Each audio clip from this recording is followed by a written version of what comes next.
আজকে আমি পনির ভুর্জি করে দেখাচ্ছি। কড়াইয়ের মধ্যে সর্ষের তেল দিয়ে দিলাম। তেলের মধ্যে আমি শুকনো লঙ্কা কুচিটা দিয়ে দিলাম। এরপর পেঁয়াজ দিয়ে দিলাম।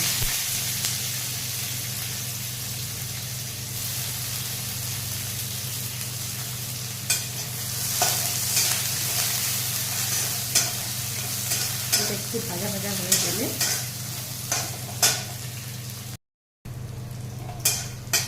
পেঁয়াজটা হালকা ভাজা ভাজা হয়ে গেছে। এবার এই আদা রসুন পেস্টটা দিয়ে দিলাম। এটা একটু সমান নাড়াচাড়া করে পনিরগুলো আমি হাতে করে দিতে ভেঙে ভেঙে দিয়ে দিলাম। আপনারা গ্রেটারে পুড়ে নিতেও পারেন।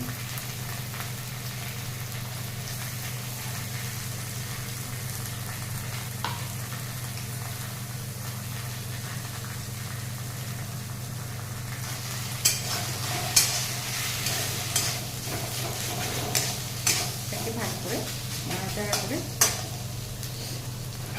কাঁচা লঙ্কা কুচি যে যেরকম ঝাল খাবে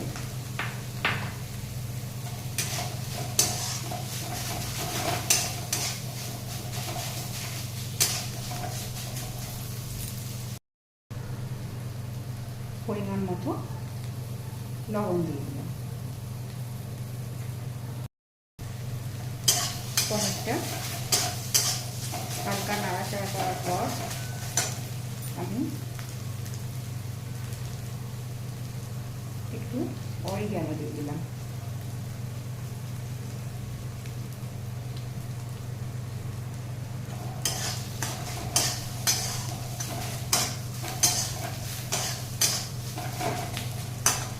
এরপর একটু গোলমরিচ গুঁড়ো দিলাম। আমি এখানে পনিরটাকে একটু ভালো ফ্লেভার দেওয়ার জন্য বিরিয়ানি মশলা নিয়ে নিয়েছি। বিরিয়ানি মশলাটা দিয়ে দিলাম। একটু গরম মশলা দিয়ে দিলাম। একটু কসুরি মেথি দিয়ে দিলাম।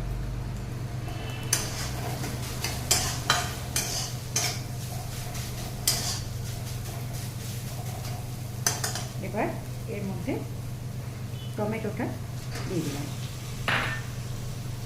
সঙ্গে অল্প একটু কাঁচা পেঁয়াজ দিয়ে দিলাম। আর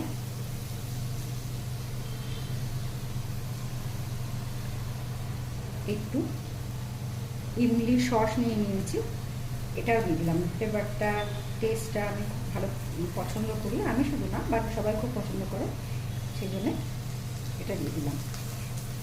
আমার মেয়ে, আমার হাজব্যান্ড, ওরা বাইরে পনির খেতে চায় না, কিন্তু বাড়িতে খুব ভালো খায় পনিরটা এরকম করে করলে।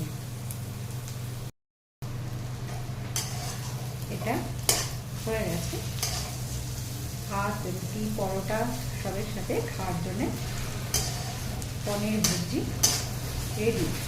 এরকম করে বানিয়ে দেখবেন। এটার মধ্যে আমি ধনেপাতা কুচি ছড়িয়ে দিই।